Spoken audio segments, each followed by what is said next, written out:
यहेजकेल अध्याय 16 पद 1 से। फिर प्रभु का यह वचन मेरे पास पहुंचा, हे मनुष्य के संतान, यरूशलेम को उसके घिनौने कामों का ज्ञान करा और कह, प्रभु परमेश्वर यरूशलेम से यूं कहता है, तेरा जन्म और तेरी उत्पत्ति कनान देश की है। तेरा पिता एमोरी और तेरी माता हित्ती थी। और जिस दिन तू उत्पन्न हुआ उस दिन तेरी नाभि नहीं काटी गई और न तुझे नहलाया गया ताकि तू कोमल हो जाए। न तुझ पर नमक लगाया गया, न तुझे लपेटा गया। मैंने तुझ पर दया करने के लिए ऐसा कुछ करने के लिए तुझे दोषी ठहराया। परंतु जिस दिन तू उत्पन्न हुआ उसी दिन तुझे खुले मैदान में फेंक दिया गया, जिससे तू घृणा करने लगा। और जब मैं तेरे पास से होकर निकला और तुझे अपने ही खून में लथपथ देखा, तो मैंने तुझसे कहा, जब तू अपने खून में लथपथ था तो जीवित रह। हाँ, मैंने तुझसे कहा, जब तू अपने खून में लथपथ था तो हे रक्त, जीवित रहो। मैंने तुझे मैदान के रक्त के समान बढ़ाया है और तू बढ़कर महान हो गई है और तू उत्तम आभूषणों से सुसज्जित हो गई है। तेरे स्तन सुडौल हो गए हैं और तेरे बाल बढ़ गए हैं, जबकि तू नग्न और नंगी थी। अब जब मैं तेरे पास से होकर गुजरा और तुझे देखा तो देख, तू प्रेम के समय थी। और मैंने अपने आंचल को तेरे ऊपर ओढ़ाया और तेरी नग्नता को ढांप दिया। हाँ, मैं तुझसे शपथ लेता हूँ और तेरे साथ एक वाचा बांधता हूँ, प्रभु परमेश्वर कहता है, और तू मेरी हो गई। यहेजकेल अध्याय 16 और पद 8। दो अपरिवर्तनीय बातें। C.H. स्पर्जन द्वारा प्रभु के दिन की शाम 30 अक्टूबर 1887 को दिया गया एक उपदेश।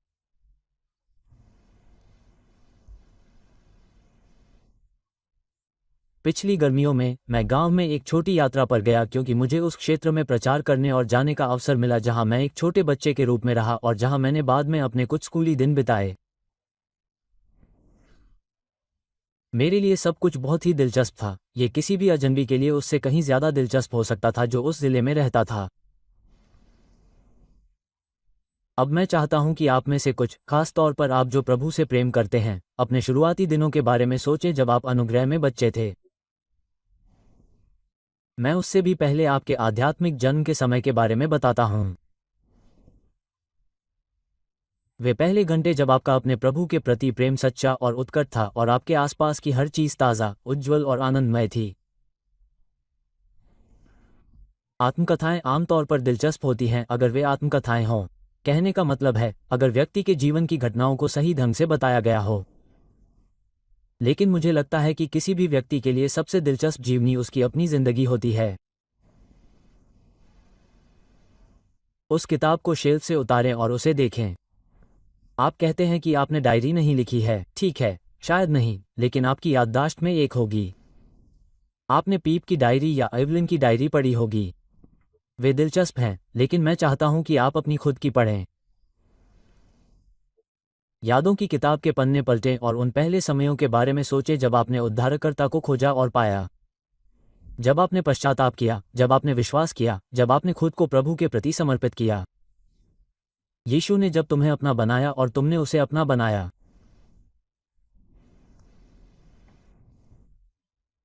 मुझे यकीन है कि यह अभ्यास कई खुशनुमा विचारों को जगाएगा और मुझे उतना ही यकीन है कि यह कई पछतावे का भी संकेत देगा।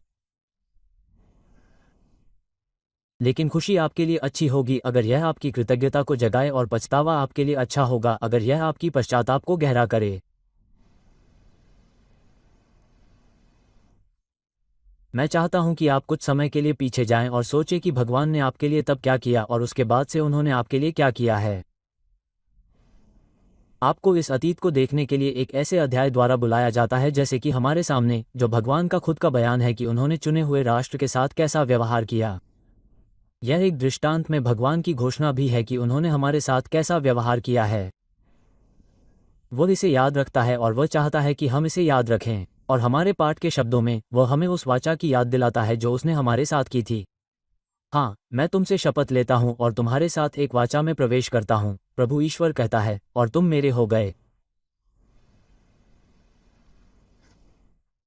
प्रियजन, हमारे धर्मांतरण का समय, वह समय जब हमने खुशी से महसूस किया कि हम बचाए गए, यह एक वाचा का समय था। वाचा ईश्वर की भूमिका के रूप में हमारी खातिर मसीह के साथ पृथ्वी के अस्तित्व में आने से पहले ही की गई थी। ये पहाड़ों से भी पुरानी है। ये स्वयं ईश्वर जितनी ही प्राचीन है। लेकिन जहां तक हमारा सवाल है, जब हम प्रभु यीशु में विश्वास करते हैं, उनके प्रायश्चित बलिदान पर भरोसा करते हैं और उनकी कृपा के वादों पर निर्भर रहते हैं, तो यह वाचा हमारे साथ व्यवहारिक अनुभवात्मक संबंध में आती है। मैं दोहराता हूं कि परिवर्तित होने का समय वाचा का समय होता है। हमने ईश्वर के साथ एक वाचा की, फिर हमने कहा, ये हो गया, महान लेन देन हो गया, मैं अपने प्रभु का हूं और वह मेरे हैं। उन्होंने मुझे खींचा और मैं दिव्य वाणी को स्वीकार करने के लिए मंत्रमुग्ध हो गया। स्वर्ग ने जो गंभीर प्रतिज्ञा सुनी, वह प्रतिज्ञा प्रतिदिन सुनी जाएगी जब तक कि जीवन के अंतिम समय में मैं झुकता हूं और मृत्यु में एक प्रिय बंधन को आशीर्वाद देता हूं। वाचा भी ईश्वर की ओर से थी, क्योंकि उसने उन सभी को बचाने का वादा किया है जो उस पर भरोसा करते हैं, और वह वादा हमारा हो गया जब हमने उसके प्रिय पुत्र पर भरोसा किया। अनुग्रह की वाचा के सभी वादे खास तौर पर हमारे लिए किए गए वादे बन गए जब हमने प्रभु यीशु मसीह में विश्वास करके वाचा की मुहर प्राप्त की। ये कुछ अनोखी बात है कि इस अध्याय में परमेश्वर ने इस्राएल के वाचा के हिस्से के बारे में कुछ नहीं कहा है। ऐसा लगता है कि वह उसे इस तरह से छोड़ देता है जैसे कि उसका उल्लेख करना ही उचित न हो।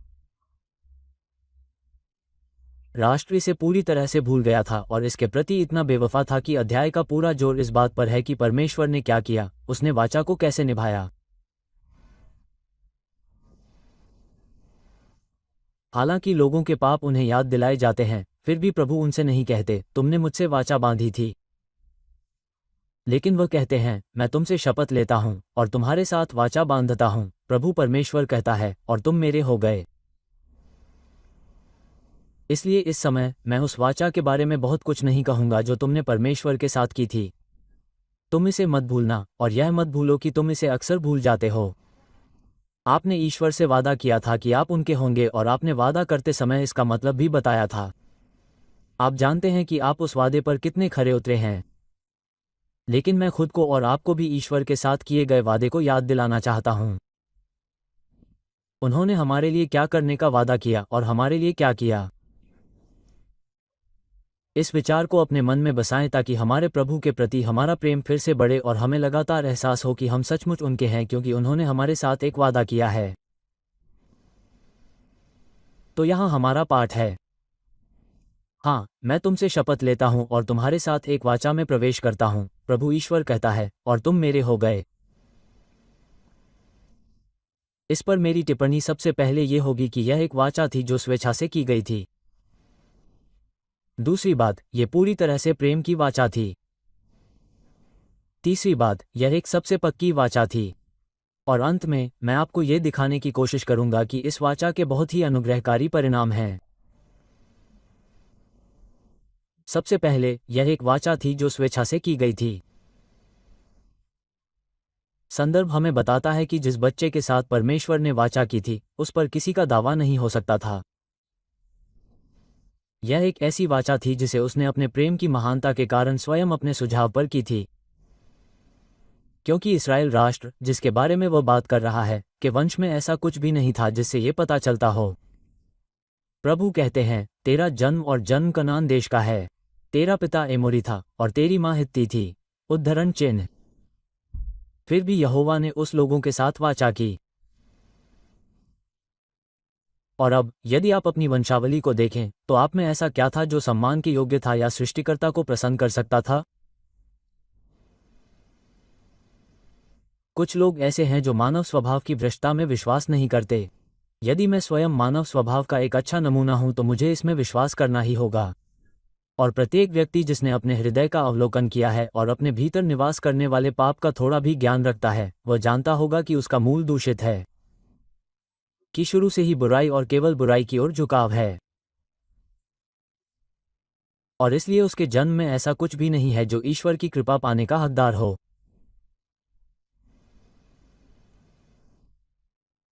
यदि ईश्वर अधर्मी मनुष्य के साथ वाचा करता है तो मनुष्य इतना तुच्छ प्राणी है कि यह ईश्वर की ओर से कृपालु कृपा का कार्य होना चाहिए।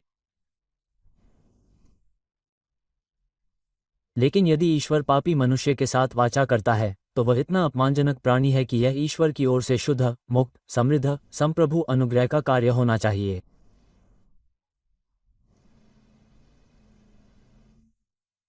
जब प्रभु ने मेरे साथ वाचा की तो मुझे यकीन है कि यह केवल अनुग्रह था, केवल अनुग्रह। और मुझे लगता है कि आप सभी जो जानते हैं कि उस वाचा का क्या अर्थ है और उसमें रुचि का दावा कर सकते हैं, मेरे मामले में कहेंगे कि किसी भी तरह से यह अनुग्रह और केवल अनुग्रह का था। ये ईश्वरीय अनुग्रह से मुक्त रूप से की गई वाचा थी क्योंकि हमारी वंशावली ऐसा नहीं बताती थी। हमारी स्थिति में भी इसकी सराहना करने के लिए कुछ भी नहीं था। इस बेचारे बच्चे को कभी नहलाया या कपड़े नहीं पहनाए गए थे, उसे उसकी सारी गंदगी में मरने के लिए छोड़ दिया गया था। उसमें ऐसा कुछ भी नहीं था जिससे राहगीरों का ध्यान उसकी ओर जाता। और हम स्वभाव से क्या थे? हे प्रिय मित्रों, आइए हम लज्जा और शर्म के साथ सोचें कि प्रभु को जानने से पहले हम कैसे हुआ करते थे। हम अपने मूल स्वरूप को पीछे की ओर देखते हैं। हमारे पहले पिता के पतन पर हमारा स्वभाव कैसे चकनाचूर और टूट गया। हम सभी खुलेआम पापी नहीं थे। हालांकि अगर मैं शराबी, शपथ लेने वाले और व्यभिचारी और ऐसे ही लोगों की बात करूं तो मैं प्रेरित के साथ ये भी जोड़ सकता हूं, और तुम में से कुछ ऐसे थे, लेकिन तुम धोए गए हो। और हम में से कुछ जिन्हें इन बुरे रास्तों पर चलने की अनुमति नहीं थी, फिर भी हमारे दिलों, हमारे विचारों, हमारे स्वभाव और हमारी आत्मा के साथ हमने भगवान की दृष्टि में गंभीर पाप किए। जब मैं याद करता हूं कि मेरा दिल अशुद्ध जानवरों और पक्षियों का कितना बड़ा अड्डा था, मेरी नवीकरण न होने की इच्छा कितनी मजबूत थी, ईश्वरीय शासन की संप्रभुता के खिलाफ कितना हठ और विद्रोही। मैं हमेशा अपने पिता के घर में सबसे निचले स्थान पर रहना चाहता हूं।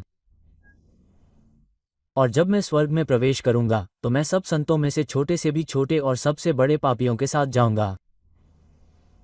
हाँ प्रिय मित्रों, ये बिल्कुल सच है कि हमारी स्थिति में ऐसा कुछ भी नहीं था कि हम परमेश्वर के सामने प्रशंसनीय हो पाते या वह हमारे साथ वाचा बांधने को प्रेरित हो पाता। यह इसलिए संभव था क्योंकि वह ऐसा करता, क्योंकि वो जिस पर दया करना चाहता है उस पर दया करता है। क्योंकि जब वह अपनी दया की महानता दिखाता है तो उसे लगता है कि उसे वहां भी दिखाना चाहिए जहां इसकी सबसे ज्यादा जरूरत है। इसलिए वो गुणों को नहीं बल्कि दुखों को देखता है, योग्यताओं को नहीं बल्कि अयोग्यों को देखता है। अपने अनुग्रह के धन के अनुसार वह हम में से सबसे बुरे लोगों पर भी दया करता है, हमारे पापों को क्षमा करता है, हमारे अपराधों को नजरअंदाज करता है और हमारे अधर्म को मिटा देता है। इसलिए यह एक ऐसी वाचा थी जो बिना किसी स्वार्थ के की गई थी क्योंकि हमारी स्थिति में ऐसा कुछ नहीं था जिससे इसकी प्रशंसा की जा सके। यह एक ऐसी वाचा भी थी जो बिना किसी स्वार्थ के की गई थी क्योंकि हमारी सुंदरता में ऐसा कुछ नहीं था जिससे इसकी पुष्टि हो सके। वास्तव में हम में से कोई भी ऐसी चीज नहीं थी जो सुंदर और सुंदर कही जा सके। क्या अब तुम पश्चाताप कर रहे हो? परंतु उस समय तुम्हारा हृदय पत्थर से भी अधिक कठोर था। क्या अब तुम विश्वास कर रहे हो? तब तुम अविश्वासी थे। क्या अब तुम परमेश्वर के लिए उत्साही हो? तब तुम उसके विरुद्ध उत्साही थे। या यदि नहीं तो तुम ईश्वरीय चीजों के प्रति बिल्कुल उदासीन थे। क्या तुम में कोई सद्गुण है? क्या कोई प्रशंसा है? क्या कोई अच्छी प्रतिष्ठा है? जब परमेश्वर ने तुम्हारे साथ वाचा बांधी थी तब वे नहीं थीं। यदि इस दृष्टांत में वर्णित पत्नी में कोई सुंदरता थी तो वह विवाह के बाद थी, परंतु निकाले जाने से पहले वो विकसित नहीं हुई थी। जो कुछ भी था वो अविकसित था और अभी भी अशुद्ध था। और जिस दिन यीशु ने हमें अपने पास ले लिया और हमने उसे अपना उद्धारकर्ता माना, उस दिन तक उसकी कृपा का कुछ भी स्पष्ट रूप से हम पर प्रकट नहीं हुआ था। वो पूरी तरह से अनुपस्थित था। तो हे भाइयों और बहनों, आइए हम उस मुक्त अनुग्रह की स्तुति और महिमा करें जिसने आप और मेरे साथ वाचा की है। ये पहला बिंदु है, यह एक वाचा थी जो पुनर्तः मुक्त रूप से की गई थी। लेकिन हम अपने गौरवशाली विषय के किसी एक भाग पर अधिक समय नहीं लगा सकते। इसलिए हम अगले स्थान पर देखते हैं कि यह पुनर्तः प्रेम की वाचा थी। अपने पाठ को इसके संदर्भ में लेते हुए हम सीखते हैं कि यह वाचा एक विवाह की वाचा थी। ये बहुत ही अद्भुत बात है कि परमेश्वर अपने लोगों के साथ विवाह की वाचा में प्रवेश करे, लेकिन उसने ऐसा किया है। प्रभु यीशु मसीह ने हमारे स्वभाव को अपने ऊपर ले लिया है और वह हमारी हड्डी का हड्डी और हमारे मांस का मांस बन गया है। इसलिए जब पौलुस विवाह के बारे में बात कर रहा है तो वह कहता है, इस कारण मनुष्य अपने माता पिता को छोड़कर अपनी पत्नी से जुड़ जाएगा और वे भी एक तन होंगे।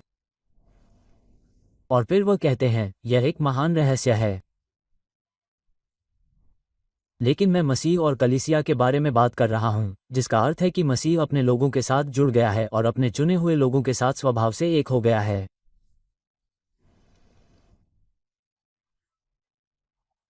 प्रभु यीशु मसीह ने अपने लोगों को अपने साथ जोड़ लिया है, जैसे पत्नी अपने पति से जुड़ती है।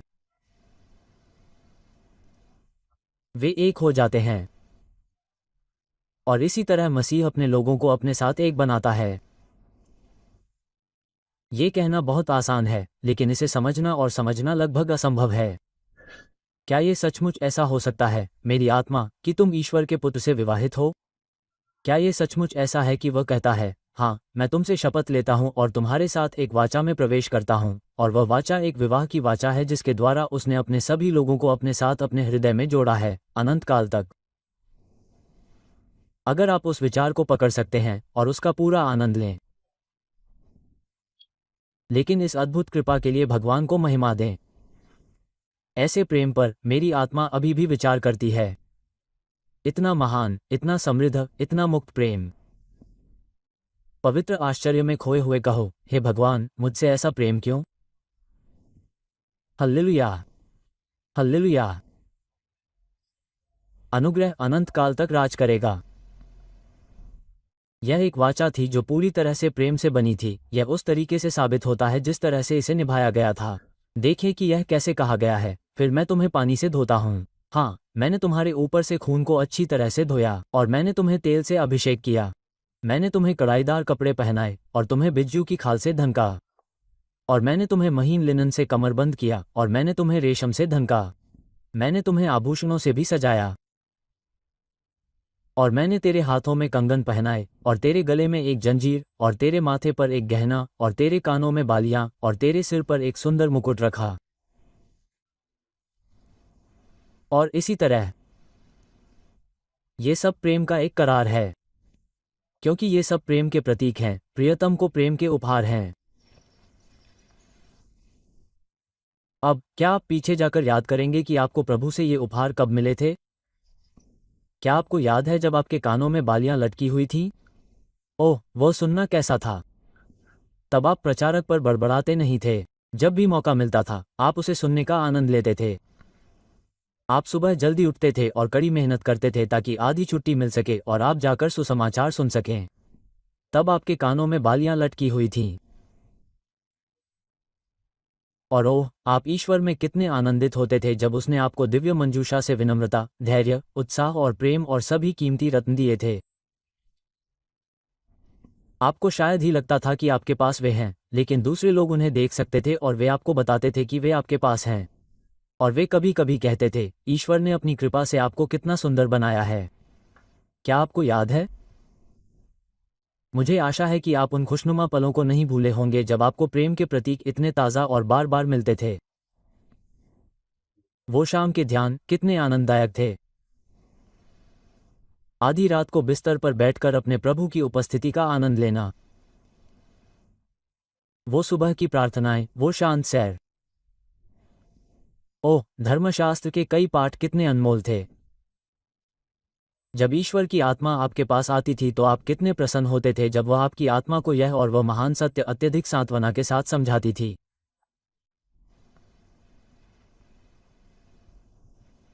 मैं आपको केवल ये याद दिला रहा हूं कि प्रभु ने आपके लिए क्या किया है। जहां तक मेरी बात है, वह मेरे लिए केवल प्रेम, अच्छाई और दयालुता से भरा रहा है और कुछ नहीं। हे यहोवा, आप मेरी आत्मा के लिए सचमुच एक धन्य पति हैं। मैं आप में कोई दोष नहीं ढूंढ सकता। नहीं, मेरे पास ऐसे शब्द हैं जिनसे मैं आपकी पर्याप्त प्रशंसा कर सकूं, जो आपके द्वारा मेरे सामने से होकर गुजरने के लिए पर्याप्त हैं। क्या आप भी यही नहीं कहते? मुझे लगता है कि आप ऐसा ही कहते हैं। जैसा कि हमने अभी गाया, धूल तू मुझसे पूछता है कि मैं कौन हूँ? हे मेरे प्रभु, तू मेरा नाम जानता है। फिर भी यह प्रश्न आपके साथ मेरे संबंध का समर्थन करने के लिए एक दलील देता है। तूने एक बार एक दुष्ट को विद्रोह करते देखा, अंधाधुंध साहस के साथ तेरी कृपा का उपहास किया, तेरी शक्ति को चुनौती दी, उस दरिद्र विद्रोही को, हे प्रभु, मैं एक पापी था, हताश होकर प्रार्थना करके तेरी दया की शरण में गया, तेरी दया ने मेरी सुनी और उसे मुक्त कर दिया। हे प्रभु, वह दया मुझ पर हुई। तब से कई दिन बीत चुके हैं। मैंने कई बदलाव देखे हैं, फिर भी अब तक कायम हैं। तेरे सिवा मुझे कौन संभाल सकता है? आइए हम प्रभु के नाम की स्तुति करें। जिस तरह से वाचा निभाई गई है, वह प्रेम की वाचा साबित हुई है। और प्यारे दोस्तों, मैं नहीं चाहता कि आप भूलें कि यह एक प्रेम की वाचा होनी चाहिए, जो ईश्वर ने हम जैसे प्राणियों के साथ की है, क्योंकि इससे प्रभु को कोई लाभ नहीं हो सकता। उसे हमसे क्या लाभ हो सकता है? वह कह सकता है, अगर मैं भूखा होता तो मैं तुम्हें नहीं बताता, क्योंकि दुनिया मेरी है और उसकी परिपूर्णता भी। हम सर्वशक्तिमान को क्या गौरवान्वित कर सकते हैं? हम उसे क्या श्रद्धांजलि दे सकते हैं जो स्वर्ग और पृथ्वी का अधिकारी है? क्या मेरा उत्साह शांत नहीं हो सकता? क्या मेरे आंसू हमेशा बह सकते हैं? वे उसके लिए किस काम के होंगे? नहीं, यदि प्रभु हमारे साथ वाचा बांधता है, तो यह उसके अपने किसी लाभ के लिए नहीं हो सकता। ये केवल हमें लाभ पहुंचाने की इच्छा से ही होना चाहिए। इसलिए आइए हम ईश्वर के उस निस्वार्थ स्वनिर्मित प्रेम के प्रति श्रद्धा से नतमस्तक हों, जिसे हम उस प्रिय घड़ी से जानते हैं जब हम उसके चरणों में पहुंचे और उसने हमारे साथ वाचा बांधी और हम उसके अपने हो गए।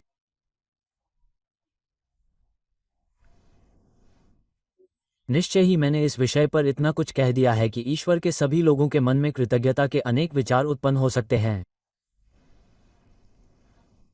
लेकिन अब मैं आपको एक और मुद्दे पर ले जाना चाहता हूं। वो तीसरी बात है, यह एक बहुत ही पक्की वाचा थी। मैं तेरी शपथ खाता हूं और तेरे साथ वाचा बांधता हूं। ईश्वर जो वाचा विश्वासियों के साथ बांधता है, वह हमेशा के लिए बनी रहती है। यह ऐसी चीज नहीं है जिसे बच्चों के खिलौनों की तरह कुछ ही घंटों में तोड़ा जा सकता है। यह एक चिरस्थायी वाचा है। उस 60वें पद को पढ़ें। फिर भी मैं तेरे साथ अपनी वाचा को स्मरण करूंगा जो तेरी जवानी के दिनों में हुई थी, और मैं तेरे साथ एक चिरस्थायी वाचा स्थापित करूंगा। मुझे चिरस्थायी चीजों के बीच रहना कितना अच्छा लगता है। आप जानते हैं, कनाडा में वे सर्दियों में बर्फ के महल बनाते हैं और वे बहुत सुंदर चीजें होती हैं। लेकिन फिर जब वसंत आता है तो वे महल कहाँ होते हैं? और गर्मियों में जिस नींव पर वे बने थे, वह सेंट लॉरेंस नदी में पिघल जाती है। ईश्वर अपने विश्वासी लोगों के साथ उन बर्फ के महलों जैसी वाचाएं नहीं करता है।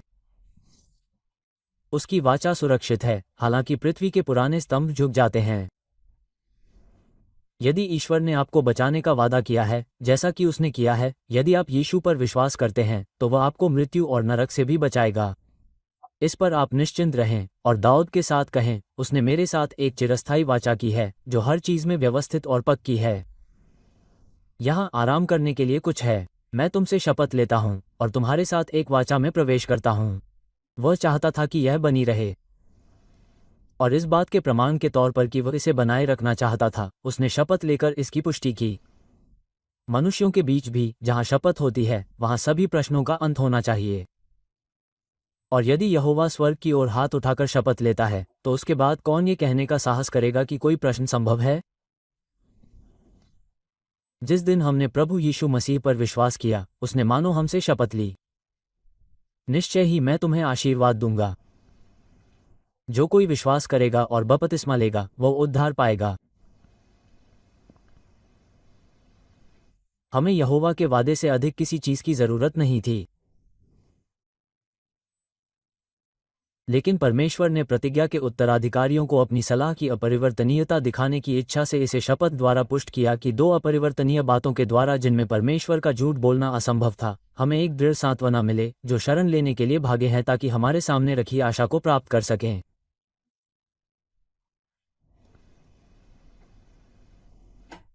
हे मेरे प्राण, तू शांति से भर जा, क्योंकि जिस परमेश्वर ने तुम्हारे साथ वाचा बांधी है, उसने उस वाचा को शपथ द्वारा पुष्ट किया है। उसकी शपथ, उसकी वाचा और उसका रक्त डूबते हुए जल में मेरा साथ देते हैं। जब मेरी आत्मा चारों ओर से हार मान लेती है, तब वही मेरी आशा और सहारा होता है। मैं मसीह पर दृढ़ चट्टान के रूप में खड़ा हूं, अन्य सभी भूमि रेत के समान है।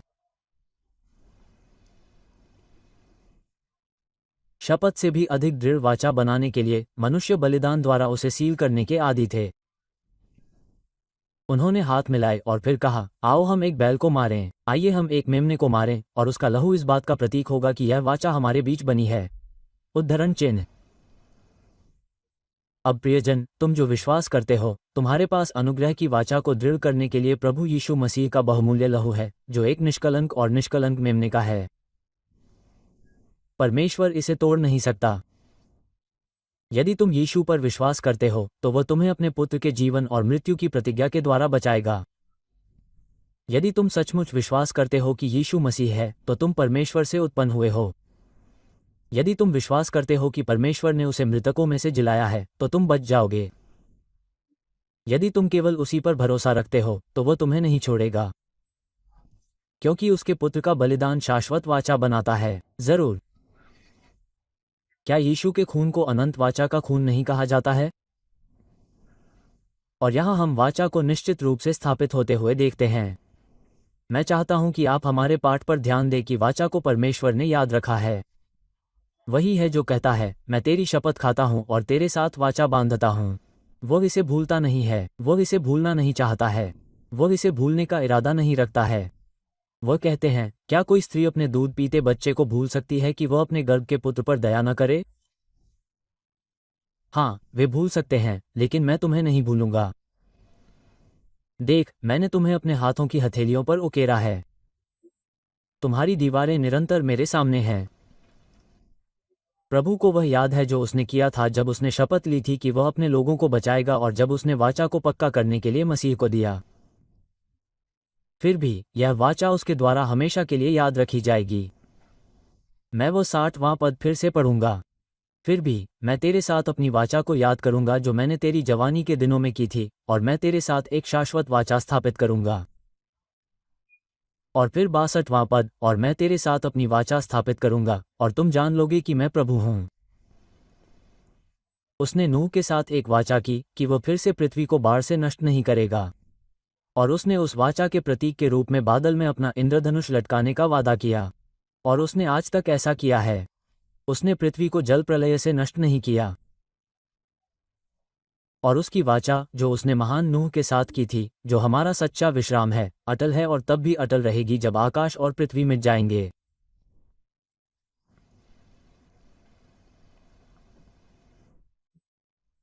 मैं चाहता हूं कि आप इस अद्भुत कृपालुता के लिए गहरी कृतज्ञता के साथ सोचें कि ईश्वर ने आपके और मेरे साथ ऐसी वाचा की है। यदि मैं कुछ लोगों द्वारा बताए गए अस्थायी और दिखावटी उद्धार पर विश्वास करता, जो केवल कुछ समय के लिए रहता है, तो मैं शायद ही इसके लिए आभारी होता। लेकिन जब मैं जानता हूं कि जिन्हें ईश्वर बचाता है, वह उन्हें एक शाश्वत उद्धार के साथ बचाता है। जब मैं जानता हूं कि वह उन्हें एक शाश्वत धार्मिकता देता है। जब मैं जानता हूं कि वह उन्हें शाश्वत प्रेम की शाश्वत नींव पर स्थापित करता है और वह उन्हें अपने शाश्वत राज्य में ले जाएगा। ओह, तब मैं आश्चर्यचकित और चकित हो जाता हूं। ऐसा आशीर्वाद आपको और मुझे दिया गया है। मेरी आत्मा को रोकें, आराधना करें और आश्चर्यचकित हों। पूछें, ओह, मुझसे इतना प्रेम क्यों? शांत होकर बैठो और तब तक ध्यान करो जब तक कि इस अद्भुत प्रेम के कारण तुम्हारे हृदय में आग न लग जाए।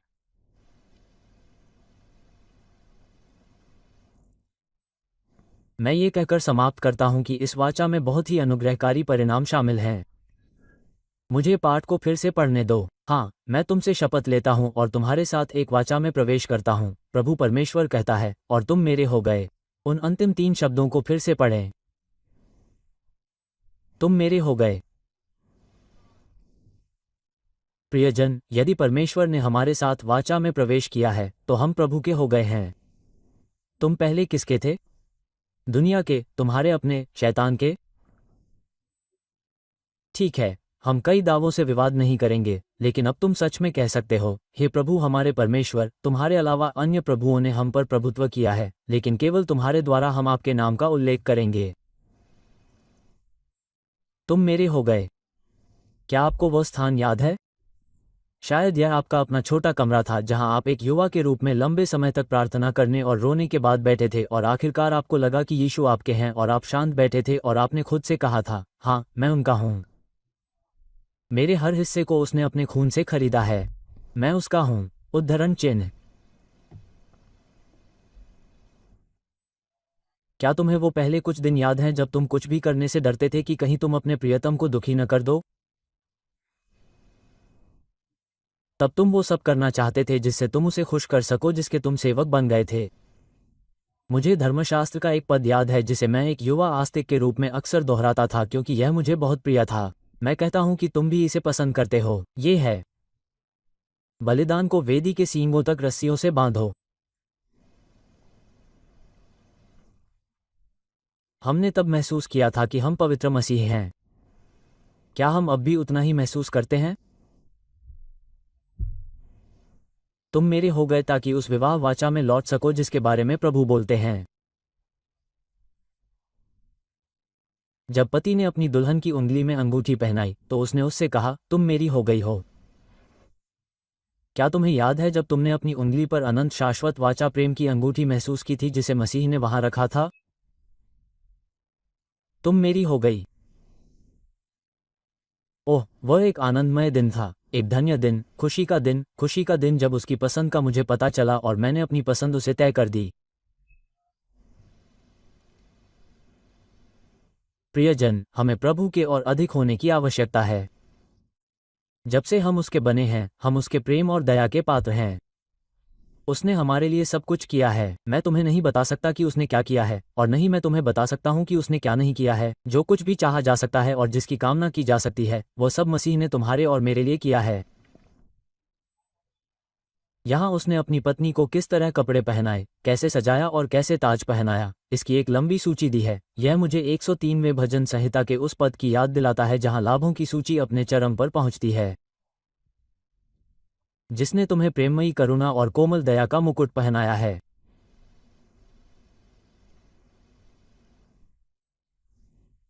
अब इस वाचा के आशीर्वादों का अनुभव करने के बाद हमें अपने प्रभु यीशु मसीह से पहले से कहीं अधिक प्रेम करना चाहिए, और हमें यह महसूस करना चाहिए कि हम अपने जीवन में पहले से कहीं अधिक पूरी तरह से उसके हैं।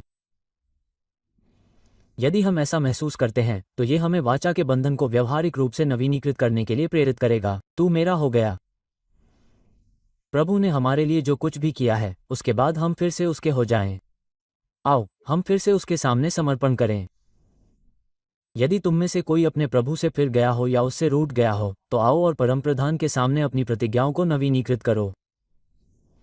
मेरे साथ कहो, हे मेरे उद्धारक, मैं तुम्हारे प्रति समर्पण करने के लिए पश्चाताप नहीं करता, लेकिन मैं पश्चाताप करता हूं कि मैंने तुम्हारा पूर्ण रूप से होने के अपने संकल्प को पूरा नहीं किया। अगर मैंने पहले कभी तुम पर भरोसा नहीं किया और तुमसे प्यार नहीं किया, तो मैं अब तुम पर भरोसा करना और तुमसे प्यार करना चाहूंगा, क्योंकि तुम अत्यंत प्यारे हो। तुम हर मुक्त पुरुष और महिला के भरोसे के योग्य हो।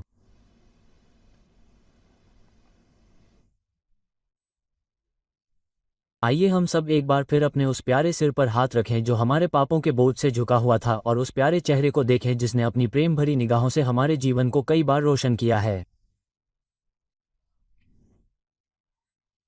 और आइए अब हम अपने आप को पूर्ण रूप से, पूर्णता से, खुशी से फिर से उसके सामने समर्पित कर दें जिसके हम हैं और जिसकी हम सेवा करते हैं। ईश्वर आपको ऐसा करने में मदद करें। और आप जिन्होंने ऐसा पहले कभी नहीं किया है, आप इसी पल यीशु के पास आएं। आपकी एकमात्र आशा उसी में है। ईश्वर अपने सेवक यशायाह के मुंह से कहता है, देखो, मैंने उसे लोगों के लिए एक गवाह, लोगों के लिए एक नेता और सेनापति के रूप में नियुक्त किया है। ईसा मसीह को छोड़कर परमेश्वर और मनुष्य के बीच कोई वाचा नहीं है। तो आओ और मसीह को अपना उद्धारकर्ता मान लो। और परमेश्वर ने तुमसे शपथ ली है और तुम्हारे साथ एक वाचा की है कि वह तुम्हें कभी नहीं त्यागेगा। लेकिन जिस दिन वह अपने गहने बनाएगा, तुम उसके हो जाओगे। परमेश्वर अपने नाम के लिए ये प्रदान करे। आमीन।